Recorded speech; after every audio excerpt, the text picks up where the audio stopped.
Hello and welcome back to the Dugout podcast. This is episode number 76. We are joining you after a full Saturday of December 27th SPFL fixtures. We hope you all enjoyed your Christmas, and if you don't celebrate, we hope you've enjoyed time with family, your time off, whatever it may be. We just hope you're enjoying yourselves during this festive season. And then obviously we're going over the games today, and then there will be another episode on Wednesday on New Year's Eve to cover the Tuesday games. We've said it hundreds of times, but the football's coming thick and fast. As always, I'm joined by my co-host Ethan Barlow. Ethan, how are you doing, mate? Yeah, good. Feeling well, moving out of we're in this weird spell now in between Christmas where you're not quite in the Christmas spirit anymore, but you're looking forward to New Year's Eve and New Year's Day, which is obviously celebrated a lot in this place or this part of the world even. And we've got football to celebrate as well. Obviously, this episode probably comes out a little bit later than usual, probably seeing this on the Tuesday of the games, but yeah, we'll quickly talk over the Saturday's full card, which featured three games on the TV, which is brilliant for Scottish football. And then obviously we've got the some games midweek. I think a few games to for the teams that have played less games to catch up, and we'll really get a picture of the league table a wee bit more accurately because there's so many games in hand here and there. But no, I'm doing very well. And how's Can you correct something for me? What was the third game on the TV? the Aberdeen Dundee United, Yeah, I knew that one. What was the other one? Celtic Livingston? That what a 3 o'clock kickoff was on the telly. Yeah, on a Saturday, yeah, there was some loophole rule that meant that Sky were able to show the game. Yeah, All right, okay, I didn't realise that. For some yeah. reason, when I watched the highlights, I was so confused. I'm like, why is there commentary on the? Have they got a commentator in just for the packaged highlights? They do that sometimes with the Premier League games, obviously, because they broadcast them around the world where the 3 o'clock blackout isn't a thing, and then obviously they have the highlights with commentary. Usually, Ian Crocker's doing like Newcastle games or something. No, but I didn't even know that. So I've uh, I've been informed. Yeah. Now, I was going to say, Alex, how's yourself? How are you feeling around this time? I'm good, mate. I'm good. I had a good Christmas. Seeing the family and all that, and then I'm excited for New Year, going out with my mates, and I'm excited for the football tomorrow night. There's some big games as well. Obviously, there was a massive game to kick off the Saturday football on Saturday. It was the Edinburgh Derby at oh God, I nearly said Tynecastle there. I'm having a mare already. At Easter Road, Hibs hosting Hearts, a 3-2 victory for the Hibs. They couldn't seem to buy a win against top six sides, and they've gone and done it against the league leaders, against their bitter rivals. And they were 3-0 up at one point. Goals from Jamie McGrath, then Josh Campbell, and then Kieran Bowie, giving them the 3-0 advantage before Lawrence Shanklin scored in the 75th and Cammy Devlin scored in the 89th to pull it back to 3-2. But yeah, I couldn't quite believe this, Ethan. No, neither could I. I expected, I think Hibs needed a result here more than Hearts. You could say that pretty easily looking at league table and how the seasons went for both teams. But well, I think we've given Hibs and David Gray quite a hard time on here about those big games that Hibs were getting results in, especially in the second half of last season on that excellent run they weren't really doing this season. And I think that there's nothing bigger than beating obviously your rivals, but your rivals when they're top of the league and they're in a really good vein of form. Obviously, just beat Rangers, beat Celtic a few weeks ago at Celtic Park. So it was excellent for Hibs to get the bragging rights of beating their rivals in excellent fashion as well. Obviously, they would have liked to have maybe kicked on from 3-0 when they get that Kieran Bowie excellent goal from him. I believe he was man of the match, and what a finish it was, maybe the pick of the bunch in the game. But then it looked like, as the classic saying in Edinburgh goes, or across Scottish football, Hibs that was maybe coming to the floor when Hearts got those two goals, and then Salinger makes the Yeah, excellent save right at the end. big round of applause for Salinger. He made a couple of really, really good saves towards the end there to deny Hearts. and prevent Hibs from Hibs in it, as you say. You know, it was really, really good goalkeeping from him. Hearts for me, I think, especially for Kieran Bowie's goal, they looked disorganised. They didn't look, themselves.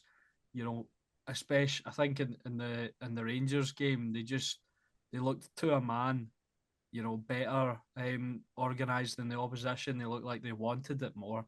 And for me, in this Derby match, it didn't look like it. Granted, I have only seen the extended highlights, so if anyone wants to call me out on that, if they've packaged it to make it Hibs look better than they were, please let me know. But for me, it just didn't look like Hearts that we've seen this season. Obviously, they've stumbled a couple of times, but when they've gone into the big games, they've done the double over Rangers and Celtic, and they've failed to do it over their rivals. Yeah, the game, now that I'm thinking about it, I was about to say, well, in fairness to Hearts this season, it's not often you see them ship 3 goals in just over a half of football. But then I'm remembering back to the Motherwell game, which obviously finished 3-all in one of the games Hearts dropped points earlier in the season. And it was very, very similar to this. But yeah, I think Hibs just wanted it more. They were the team that had something to prove. You seen that the way they started the game, the way they started the second half with early goals. Jamie McGrath's came into a good vein of form. He obviously gets the first one and then sets up the first half substitute Josh Campbell for the second. He came on for Nicky Cadden, and then Kieran Bowie obviously got that goal, which I mentioned. But yeah, Hearts. I think although this may sound a bit silly, I think there's definitely positives still to be taken for Hearts. The fact that they're 3-0 down at the start of the second half could have easily threw the towel in, and it could have finished 3-0. It could have been 4 or 5. But the fact that they fought back, and on another day they could have very easily came away with something from the game, would give me obviously a disappointed losing the Derby as a Hearts fan. But for me, looking the outside, it shows that this Hearts team are not going to go down without a fight, and I think that's what we've seen all season. They're going to lose games throughout the campaign. They've obviously already lost one to Aberdeen. It's not often teams in this country go invincible. Maybe it is more often than other places in the world, going off recent records. Obviously, Rangers and Celtic, both in the last Well, they decade. were well in the last decade though that they were the only two teams to ever do it, right? So Yeah, no, that's what I'm saying. That's what I'm saying. I'm saying it's not something that happens very often in this country, but maybe it is compared to the rest of the leagues in the world. So, but yeah, the thing is, they're going to lose games, and especially when you're playing against your rivals who have something to prove in their own backyard. I think it's obviously disappointing for Hearts, and the fans will maybe be a little bit less confident that they can compete right to the end of the league title race. But no, I think there's still positives to be taken on a disappointing afternoon where Hibs done the damage in the first half and were absolutely excellent. And Lawrence Shankland had chances to get that second goal. I think he thought he'd got that equaliser, and people were saying that he was running away celebrating, not expecting Salinger to get it. And I think he's been excellent. We were wondering when he was going to come in and sort of replace Jordan Smith, but I think he's here to stay now as the Hibs number one. Cammy Devlin, we spoke about him not having a goal or an assist this season in the Premiership. He's got one now, obviously a tap in, but I think he's still been the standout performer this season. And the other thing for Hearts, I bet you if you'd asked him, uh, what would he rather, a goal and lose the game, or nothing and win the game, he would have taken one in the game. yeah, of course. But it almost ruins the stat that I was saying last week about him not being directly involved in any goals, but being the best player in the league. And I think a lot of people are in agreement with that. But yeah, obviously, he would have wanted to be on the winning side, especially in a game like that. As seems to be the ones he thrives most in those midfield battles. The other thing for Hearts that's a massive positive, to sort of, maybe people will say, "Oh, is the bubble going to burst this time?" I don't think it will. Their next game, Livingston at home at Tynecastle Yeah, on Saturday. I don't see them losing that match. I don't see them drawing that match. I expect Hearts to go back to winning ways for the Highbees. Aberdeen at home could be a difficult game, but I think they'll be flying high on the confidence of finally getting a really big win this season. yeah, absolutely. moving on now to the Dundee versus Falkirk game. Dundee came out 1-0 winners, and we've said this, they'll just pop up and get a win every now and then that no one expects them to get, and that'll be enough to keep them up. And they've done it. They've done it against Falkirk, a Jan Danda penalty in the 50th minute of the first half, the fifth minute of added time. So, yeah, there's a couple of talking points to go over from this game. Brad Spencer was sent off in the first half. However, VAR had a look at it and it was eventually overturned. I would agree with this one. I think the ref maybe just saw the speed and decided at the time, and it was and he thought, oh, red card. However, you can see his studs are down. He does make contact with the ball. He just follows through maybe a bit too harshly. I think a yellow card is the right decision. Yeah, I completely agree with you. Although I would maybe even say maybe I'm being too lenient, but I would even say maybe it's a harsh yellow. Or am I being too No, no, lenient? no. I think I was away. Yeah, I probably would look at that and go, I'm not sure if that's a yellow, if it was given as a yellow. So, Yeah, but yeah, I'd agree. But when he's given a red card initially, yeah, obviously the correct decisions in the end is to turn it over for a yellow. yeah, yeah. I would agree with that. Yeah. So, and then Dundee are awarded a penalty. The play is stopped, in the first half because of an incident earlier. I think the ref was the only one in the stadium that didn't see this. The fans were claiming for it. The whole Dundee team were claiming for it. Um, Shots fired in. Can't remember which Falkirk player it was, but it hits his hand kind of like up here, and it's a wee bit outstretched from his body. And you would probably say it's an unnatural position, unfortunately, for him. I think this is another correct decision. Once again, though, after VAR review. And Dundee are awarded the penalty, and Jan Danda steps up and puts it away.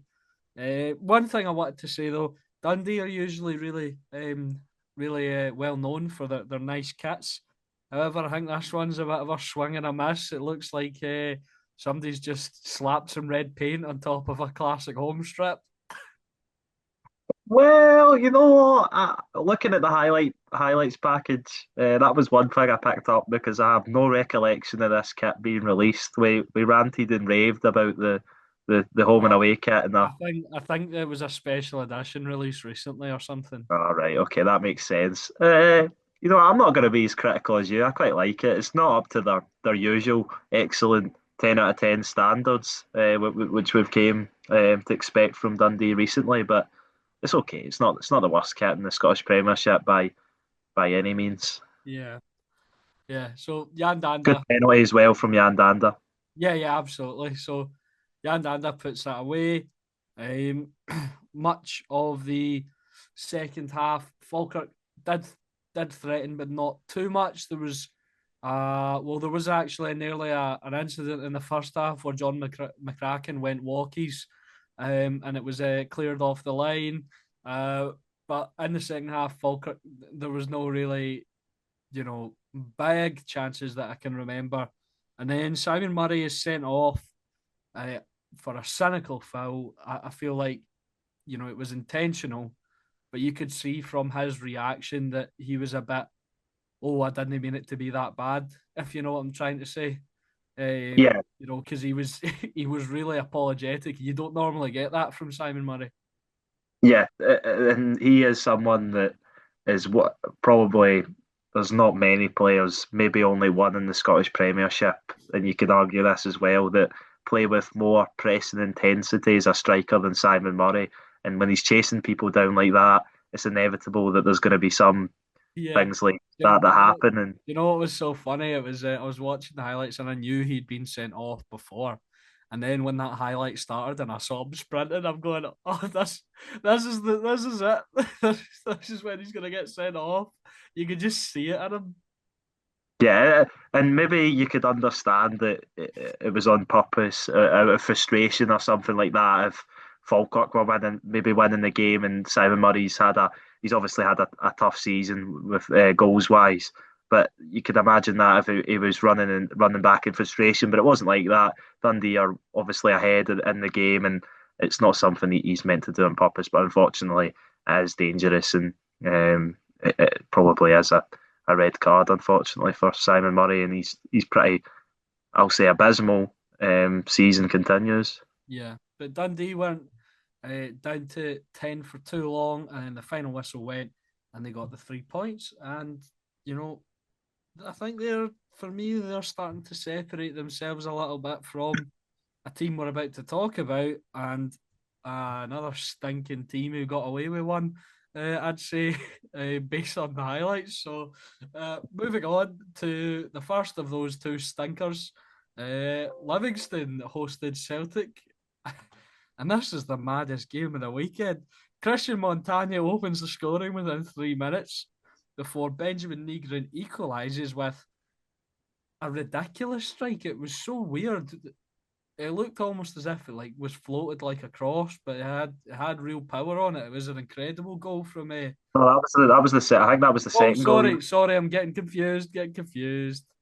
Um, well, no, his second goal was an Yeah, incredible his strike, second goal. Sorry, yeah, yeah. but Benjamin Negrin equalises. Um, before Christian Montano scores again in the 8th minute, and then Yang in a bit of a stramash in front of the goal line. However, uh, I thought his finish was actually really tidy. Instead of swiping at it and just bouncing it off the Livingston defender, he has the composure to take it in and take it round and tap it in, which it is nice. Although it is a tap in the end, I thought it was a nice bit of composure from him. Then Benjamin Negrin, with one of the best strikes I've ever seen, makes it 3-2 in the 31st minute. We're still in the first half, by the way, guys. And then Arnott Engels slots a penalty away. Now, this is probably one of the somewhat controversial decisions. Was it Dylan Tate's arm? Am I making that up? I think it was Finlayson, Daniel Finlayson. I'm Not pretty Dylan sure it was Tate. Daniel Finlayson. Finlayson. So Finlayson uh, is penalised for the handball, which leads to Celtic's penalty. However, many are arguing that Daisen Maeda shoved him, which led to his arm being in that position. I'm a wee bit on the fence with this because I think it's a stupid thing because there's contact in the box. But we've seen stuff like that before where goals have been disallowed for minor nudges and, you know, that like fouls in the box have been given for stuff like that. So where do you stand on this one?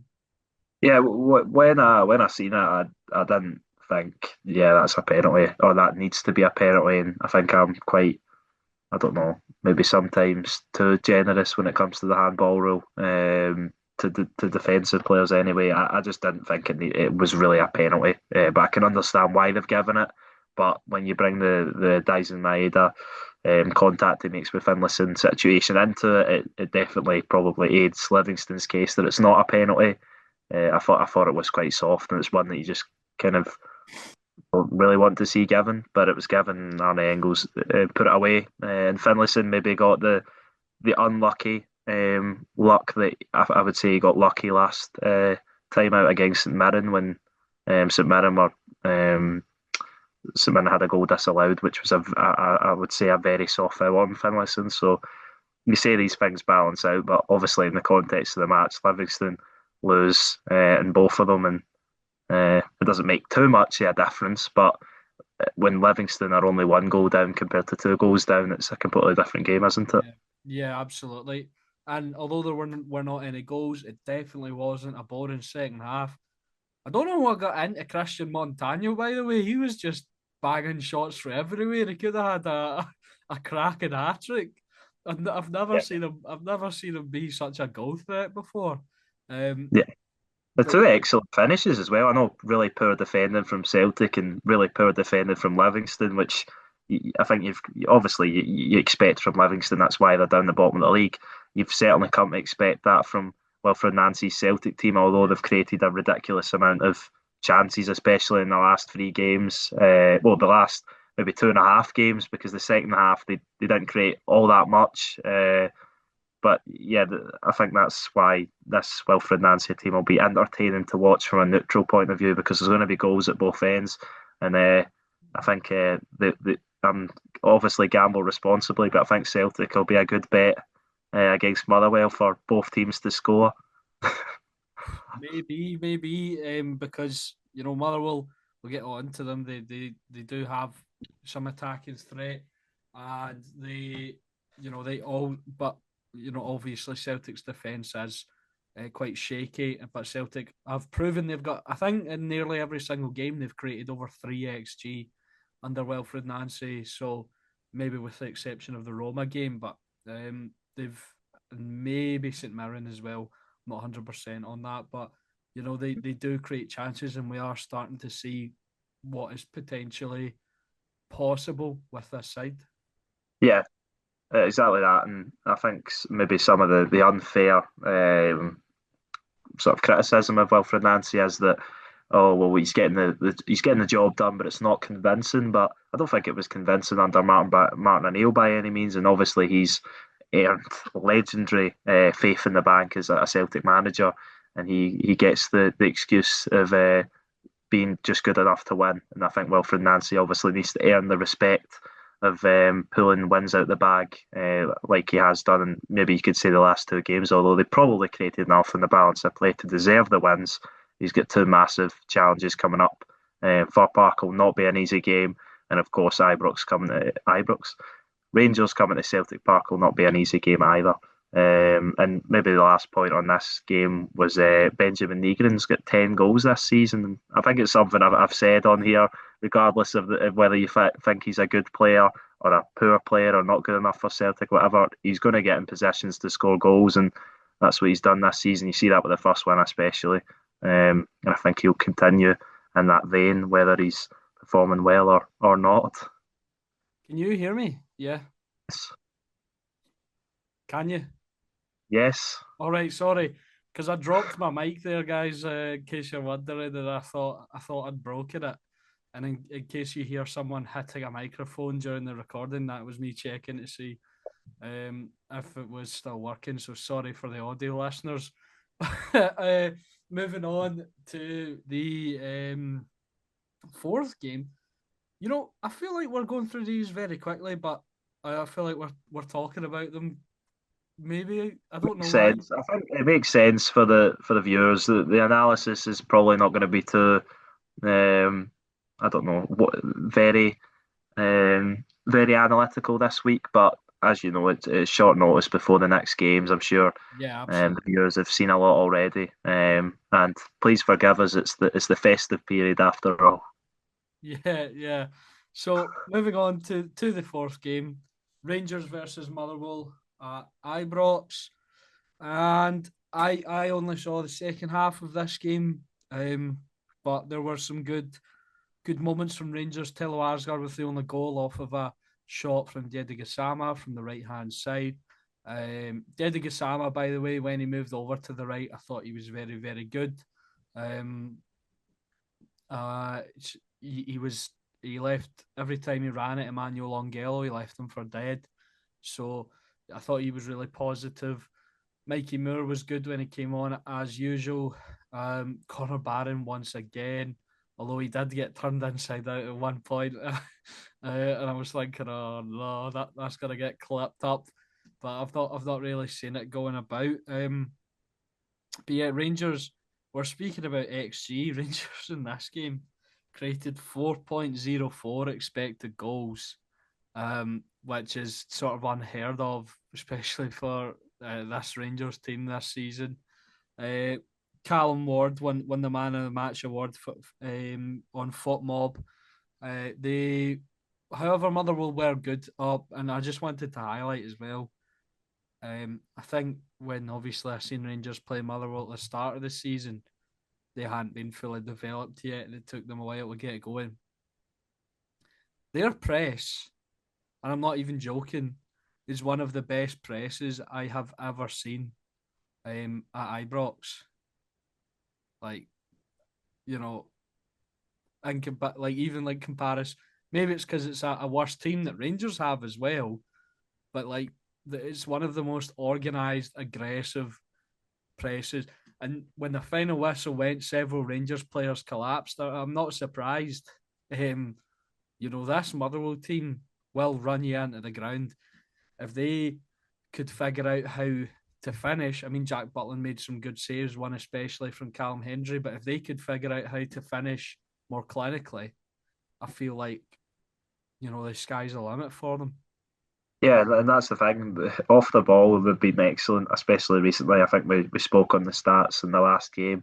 That Taylor Asgard goal was the first goal they conceded in over 10 hours of football. So it shows how good they are off the ball. And I maybe, when I seen them, I wouldn't say maybe as far as that, but they're certainly one of the best I've ever seen in Scottish football terms. It just shows how well Jens Bertholasco has done in such the short time he's been there and how much the players have bought into what he's trying to do. Obviously, they're missing some key players. Tawanda Maswanise they're probably their biggest attacking threat. I was actually just going to check how Zimbabwe are getting on at AFCON. Well, they finished bottom of their group, so he'll be coming back soon and possibly be back for the weekend's game for Motherwell. I think tomorrow would obviously be too soon against Celtic. But yeah, Motherwell, I think they started the game well, looking at it, but Rangers were absolutely dominant after that, and 4xG is a lot, and especially with a Stanley Roll Rangers team, I've always associated it with that phrase, getting the job done. But 4xG, I know they only win the game 1-0, and By the that's the way, main though, thing that by matters, the putting way, the though, ball in the net. But it was absolutely getting the job done though, because Rangers couldn't finish either. So and Motherwell looked dangerous every time they were on the break. So yeah, I think it was a getting the job done. I wouldn't say it was a dominant performance. I just want to give credit to Motherwell. Um, yeah, and it could have been a draw if many Motherwell fans and other supporters who have seen this decision had their way.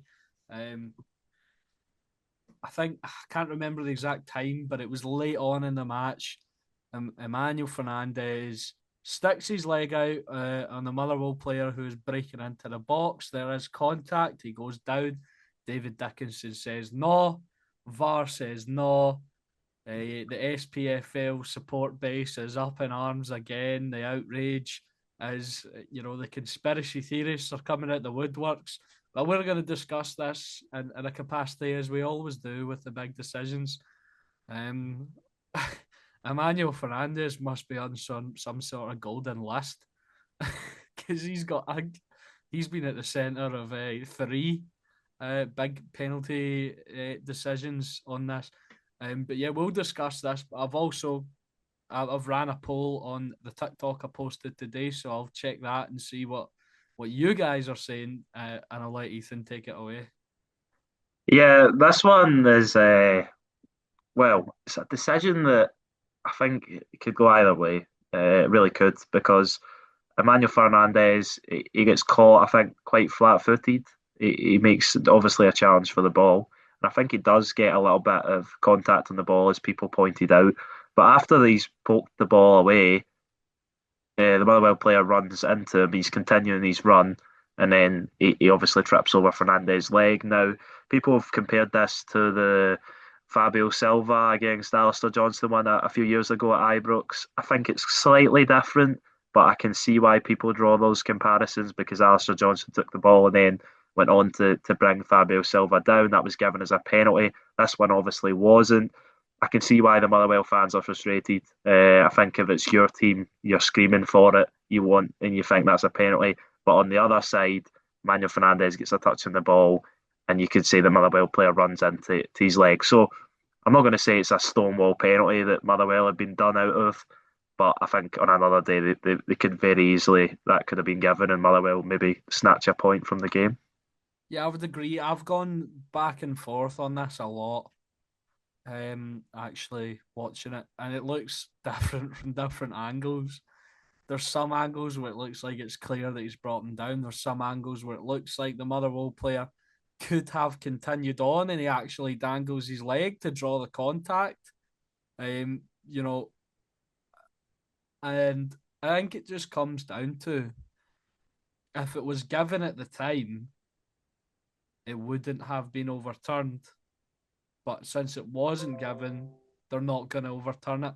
If you understand what I'm saying, you know, Yeah, it's, I it's completely agree. it's not what, like, whatever the decision on the pitch was, would, for me, would have been the final decision, and I think there would have been controversy either way. So yeah, definitely one. But I think based off the TikTok votes, there's been 59 votes so far. So thank you to everyone if you're watching this and you're getting involved on the TikTok. Thank you very much. And it has been overwhelmingly 71% believe Motherwell should have had a penalty, uh, with 29% believing it wasn't a penalty to Motherwell. So we see what the general consensus of the supporters are. And yeah, maybe we'll start doing this more often with big decisions. We'll put it up on the TikTok and then react to what you guys think. Ethan, are you surprised by that at all? No, I'm not, because if you really sort of dragged me to pick one or the other, I would slightly lean towards penalty.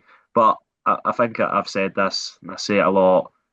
There's never not every decision's black and white, right or wrong, penalty, no penalty, handball, no handball. There's always stipulations and context behind everything, and I think it's a really hard decision for the referees to get right. For once, I'm actually going to defend the referees. I think I can see why they haven't given it, but I can see why the Motherwell fans wanted it given, and I think it probably should have been given. But again, Fernandez has the golden touch when it comes to getting away with dubious sort of penalty calls and stuff like that. So Yeah. But just on your thing about referees there, I saw a video the other day that was actually really illuminating. It was from body cam footage from the referee during the Aston Villa versus Manchester United game. And I didn't realise sort of how much, they had to do. He's basically like commentating on it to the VAR team. You know what I mean? He's like red on the ball, and he's like always, and he's like someone with a ball or whoever, and he's trying to deal with the players at the same time. And there was one where he was talking to Victor Lindelof, and he's like, "Well, he's shoved him," and Lindelof's gone, "I didn't do anything," and he's like, "No, not you." And Lindelof's already walked away, outraged. So, I think referees do have a lot to deal with. yeah, Even and if sorry, we no, do. I was just going to say it. I completely agree with you. And just to jump in you've got to bear in mind as well that the referees have got to stay out of the way of play. They can't get sort of in the way, and that was something I think I see. I can't remember what game it was. I think it was a game quite recently. John Beaton seemed to keep getting in the way of the ball inadvertently. And it's something that the referees that you don't even think about these kind of things that they need to think about. It's John, certainly not an easy John gig, but John Beaton's so bad for that, by the way. I feel as like a he's always in the way of the ball. I'm like, get out of the bloody way. yeah. He's Yeah, like, probably, probably. he's always cutting off like a killer pass or something. You're like, what are you doing? Mm. Yeah, Um, well, yeah, but I think it's not easy. I think referees will always tell you that, and maybe we sound like we are referees, but I think obviously they deserve their criticism when they underperform because there's a level, and sometimes they fall way below that. But then again, you've got to remember the job they're doing, and so they can't get everything right, and they can't satisfy everyone. And I think that's one of these cases. I think it should have been a penalty, and I would want it to be given as a penalty to favour the attacking players, but it wasn't given, and I can see why they didn't give it. yeah, absolutely. So I think that'll conclude our chat on the Rangers and Motherwell game, and we've got another controversial decision to go over in the next game, and then obviously one game after that with less controversy but some bad defending to speak about. So moving on to the St Mirren and Kilmarnock game, a game which ended 0-0, but it wasn't short of talking points. St Mirren should have probably come away with the win. They were on top for most of the game. They had some big chances. A really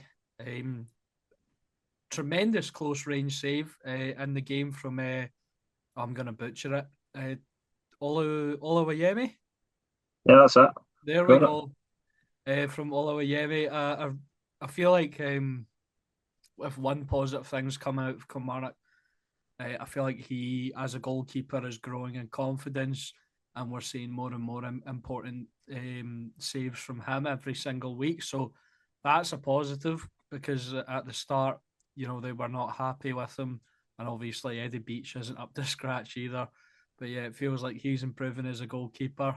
But not a great result for either teams. Kilmarnock continue their poor, well, not poor, I feel like that's an understatement. They're shocking run of form, their stinking run of form, and it, like I said, it probably should have been another defeat for them.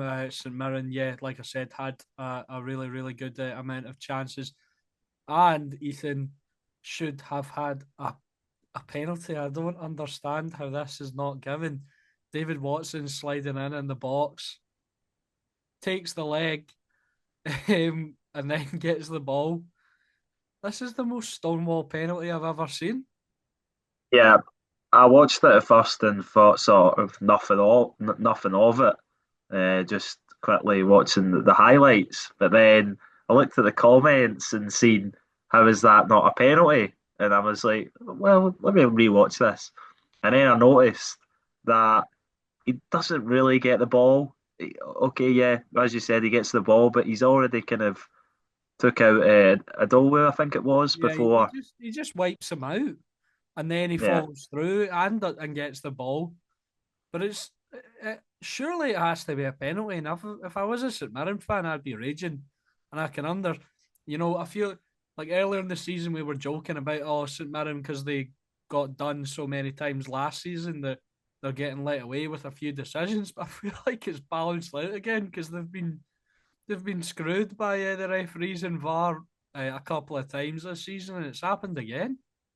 yeah, I think so. I think it was, and I think that David Watson, it was really clumsy from him. He is that player that, although he's got very good technical ability as well, he does put in a shift. But I think he got too excited on this occasion and slid in, and it was quite clumsy and could easily have seen St Mirren get a penalty. I think there was maybe another sort of contentious one. I wouldn't say so. I think they got it right. The Brad Lyons one where it hits his arm, but as Don Robertson gestured, I think his arm is down by his side. Yeah, no, I think they got that one 100% correct. It doesn't need to be given. Yeah, they got that one 100% correct. I think that's not a penalty, and that was a good decision. But yeah, that one, I feel like if they'd given that one, it would have been the universe balancing itself out. Um, because that one previous, my God. Um, and yeah, I can totally understand St Mirren supporters' frustrations, and it could be a really crucial point for them, or it could have been a really crucial 3 points, because although they do have a few games in hand on the teams around them, they are only 2 points ahead of Dundee, 5 points ahead of Kilmarnock in 11th. Kilmarnock now 3 points adrift of Dundee, as we've mentioned earlier.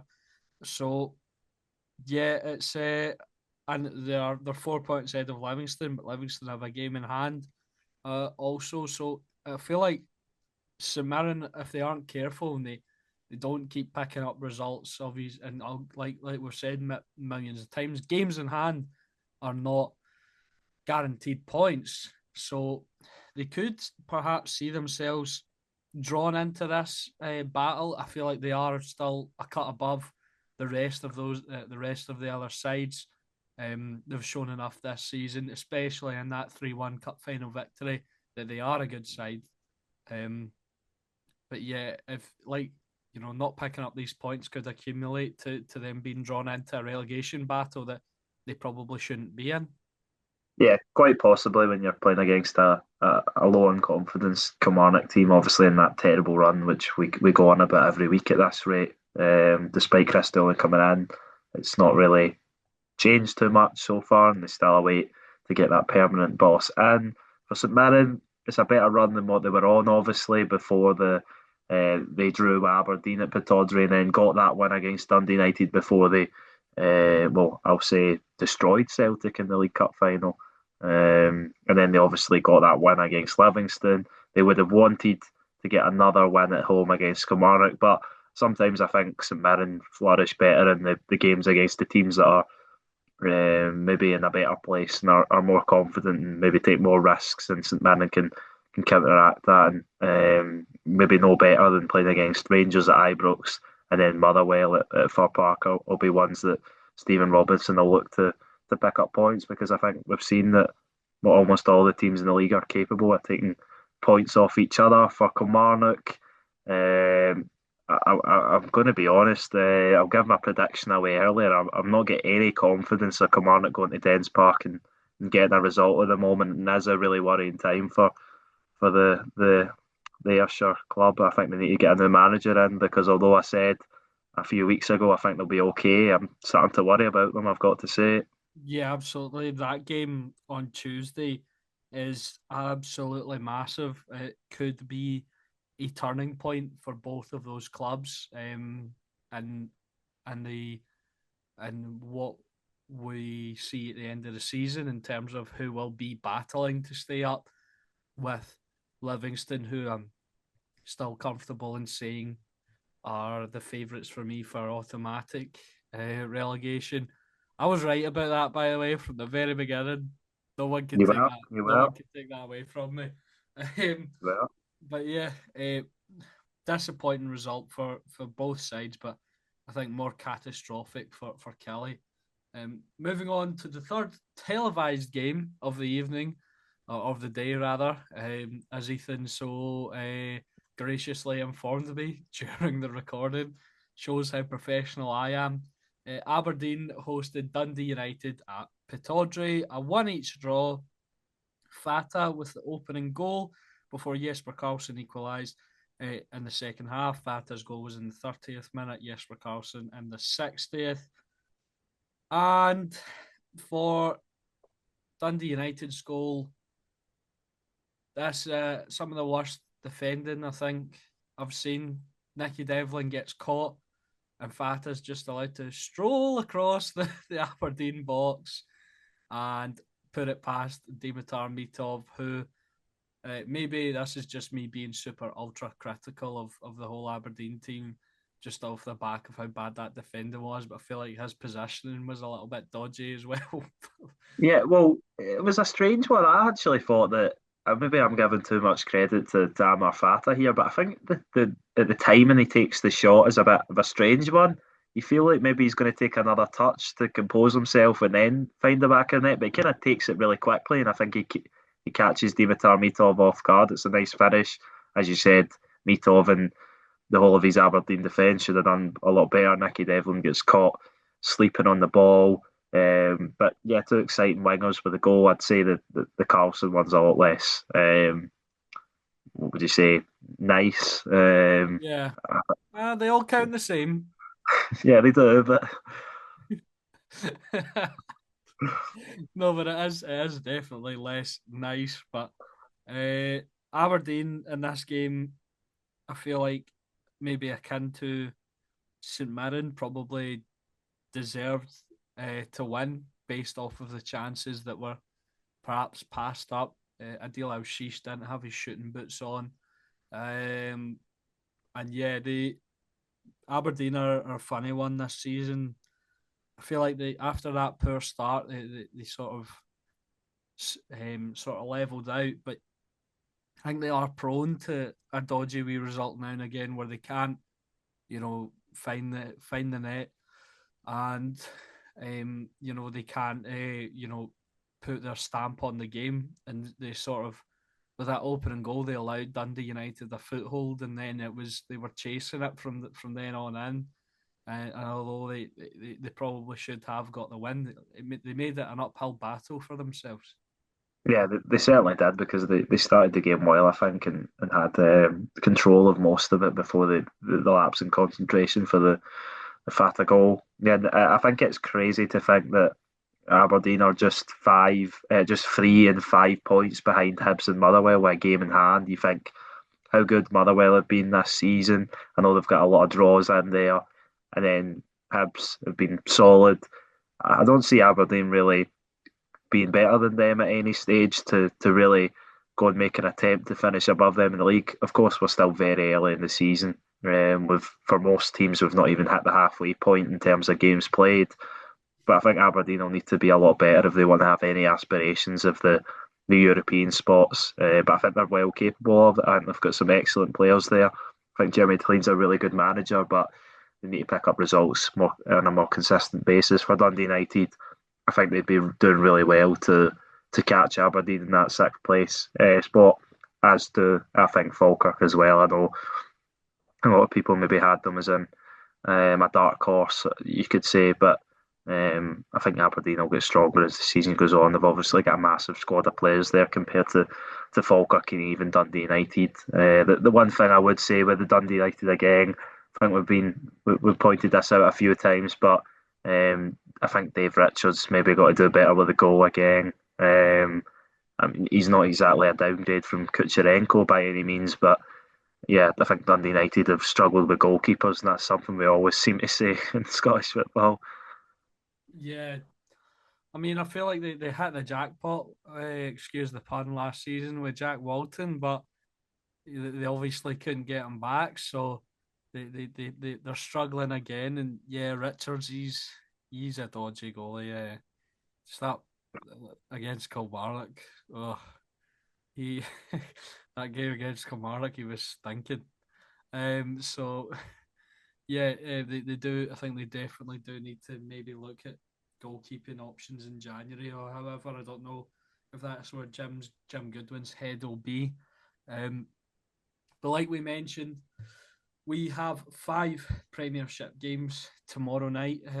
So we're going to go over them quickly and give our predictions to sort of round off the podcast. And obviously, expect another episode on Wednesday as well, on New Year's Eve, going over those results. So, first of all, probably the biggest game of the night, Dundee versus Kilmarnock, in terms of, where these teams want to end up. Very crucial. Dundee currently sit 3 points ahead of Kilmarnock in the table. They have played the same amount of games. They both have the same goal difference as it stands. They've nearly scored and conceded the exact same amount. Kilmarnock have scored 17 and conceded 33. Dundee have scored 16 and conceded 32. So, it's nearly identical. So a very, very big game between these two sides, Ethan. But Yeah, you already alluded to it earlier. I'm guessing you're going with a dark blues win here. yeah. I think Dundee will have enough. I think we've spoke about it. They've been absolutely awful away from home since Stephen Presley's come in at the start of the season.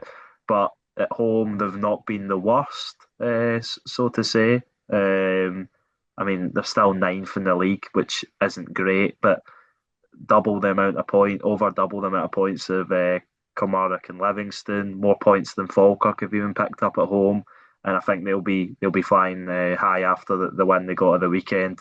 I think Kilmarnock are the opposite, unless not unless because they're not going to get a manager in before tomorrow's game.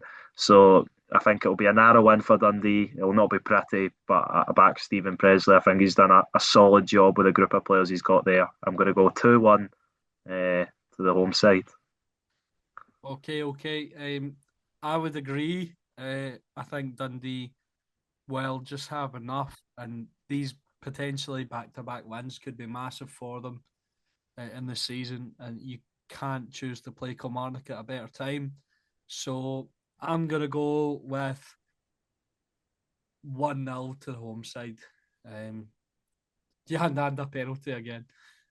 So moving on to another important game, sides who are quite close together on the table, Hibs and Aberdeen.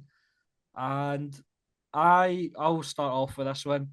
Aberdeen, obviously, we just talked about a disappointing result from them. Hibs flying high after their 3-2 Derby win. And I think it'll be another good night at Easter Road for the Hibs supporters. I'm gonna go big actually. I'm gonna go 3-0 to Hibs. Oh, that is a big scoreline, but I am going to go not the opposite, but somewhere in the middle. Well, maybe not somewhere in the middle, maybe sort of the opposite.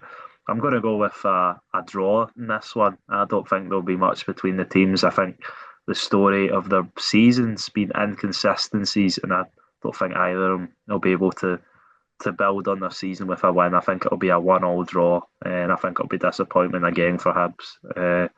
Maybe a decent point for Aberdeen, but yeah, yeah, that's my prediction. All right, okay. Moving on to Livingston versus Dundee United. Oh, you can't call them that. You can't call them that. Fine, Livingston versus Dundee United, and I think based on what I said there, you can guess. But I'll let you go first, Ethan. You just You know pat. what? So I was thinking not very good for the viewers or listeners. I was thinking about maybe giving Livingston a point here. I think they're going to Oh, pick up some points somewhere. you're gonna give them a point. You're gonna wave your magic wand and go, here you go, mate. I feel No, but they've got to fine. get a point at some point. I know they've got 9 already this season, 0.5 a game. But yeah, you know what? I'm going to go for a wee draw here. I'm going to go for Livingston 2, Dundee United 2. So Oh, take that as you will, whether that's a positive point for Livingston or not. I'm gonna go with 3-1 to Dundee United. Christian Montano with the only goal again. He's the new he'll finish SPFL top scorer at this rate. No, but I really I feel like he should shave his beard. I know we don't normally comment on physical appearances of footballers, but I don't think the grey goatee goes very well with the rest. You know, just looks like That's a fair opinion to have. just looks like a place, doesn't it?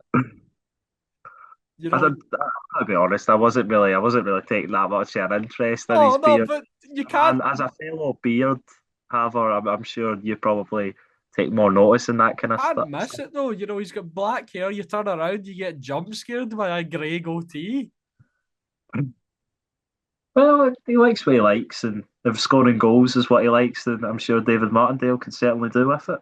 Okay, okay. Moving on to Rangers versus St Mirren. I will be in attendance at this game. So hopefully it's a good day for Rangers, but I feel like it's going to be a slog of a watch, as many games have been this season. But we spoke about Rangers being able to get the job done, and I think they'll do it again. I'm going to go with 2-0 to Danny Rose Rangers. I'm going to go to. I'm going to go with 2-1 to Danny Rose Rangers. I think St Mirren will get a goal, but their unbeaten streak will end, and Danny Rose will You think St continue with Mirren will his. get a goal against the best defence in the league? Uh, yeah, The worst attack in the league versus the best defence in the league. yeah, I do. Yeah, Okay. Okay, okay. Whatever you say. Moving on to probably the most entertaining game of the evening. Motherwell are each host. game got its own wee nuance. The best game, the most important game. The what's the worst game? Let's pick a worst game. Livingston versus Dundee United, hands down. Yeah, I'd agree with that. That's I'd just agree with both. It's like no stakes. The two stinking sides. Just oh gosh, there's the worst game of the night. If you had to choose, all these other games look pretty good, and then you just see that in the middle, and you're like, oh my god. Well, that's why I think Livingston might take something because there's nothing on the line. Well, obviously there's stuff on the line, but I'd agree with you. I think that's the least meaningful of the games, and I think I would agree with you. I think Motherwell v Celtic will probably be the most entertaining. As I said, I'd be surprised if both teams don't find the net. I've actually not thought about my score prediction, which isn't very good. So I'm going to have to think of something on the spot here. I've got one. Uh, Okay. I feel like Celtic will continue to score in this free flowing style under Wilfred Nancy. However, they're coming up against a side who can cut teams open, and they have done, although they didn't do it in their last game. They've done it many times this season. So I'm going to go with a cheeky wee 2 weeks draw here at Fir Park, for Motherwell and Celtic. Yeah, well, I think Motherwell, it's fair to say Motherwell have been struggling for goals recently. They did put three past Livingston.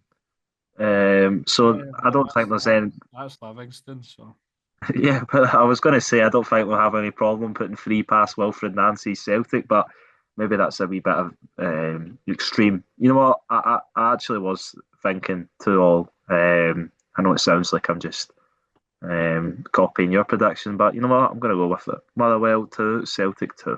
okay, and that will do it for our Tuesday night Premiership predictions. We hope you will enjoy the Tuesday night football, no matter what team you're supporting.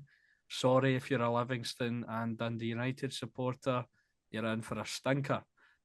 So we What if hope. you're a Hearts or Falkirk supporter? Because they're not playing, so Oh yeah, yeah. Well, they can just kick back and enjoy an evening of football with no stakes, or they yeah. can do something else. They don't need to waste 2 hours of their life on a Tuesday night watching some football in freezing cold conditions. It's not wasting your time. Can be. It has been for me quite a few times this season. Um, Yeah, well, that's why you need to watch the most entertaining games and not the least entertaining games. well, you can't choose who you support, can you? No, you certainly can. That'll do it for today's episode of the Dugout. We hope you've enjoyed it. Make sure to go and check out the Spotify and the YouTube. Just the Dugout podcast. Go check out the TikTok at the Dugout, the Twitter at the Dugout 2024. Yeah, just check us out on all platforms. Please like and subscribe. What I know we said it last week, but thank you again. We've just had continued support, a stretch of consistent, good views for our standards. So we really, really appreciate everyone who's tuning in to watch us. But yeah, we hope you're enjoying the football, and we'll see you again on Wednesday. Thank you and goodbye.